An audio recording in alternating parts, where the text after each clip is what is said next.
आपले राष्ट्रगीत कोणते आहे तुम्हाला माहित आहे का? होय, तुम्हाला माहिती आहे. जन गण मन. तर चला या राष्ट्रगीताविषयी काही रोचक माहिती जाणून घेऊया. या राष्ट्रगीताचे लेखक कोण आहेत हे तुम्हाला माहित आहे का? तर मित्रांनो, या राष्ट्रगीताचे लेखक आहे रवींद्रनाथ टागोर. त्यांनी 1911 साली हे बंगाली भाषेमध्ये लिहिले होते. जन गण मन या राष्ट्रगीताला 24 जानेवारी 1950 साली राष्ट्रगीत म्हणून मान्यता मिळाली. हे राष्ट्रगीत पूर्ण गाण्यास 52 सेकंद हा कालावधी दिला गेला आहे.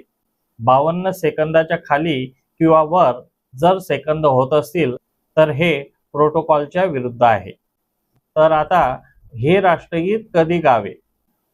तर मित्रांनो, महत्त्वाच्या समारंभात, सरकारी कार्यक्रमापूर्वी किंवा नंतर हे गीत गायले जाते. हे गीत गात असताना सर्वांनी उभे राहणे हे गरजेचे आहे. मित्रांनो, हे मुद्दे लक्षात ठेवा आणि पुढच्या वेळी हे गीत ऐकताना किंवा गाताना अभिमानाने उभे राहा.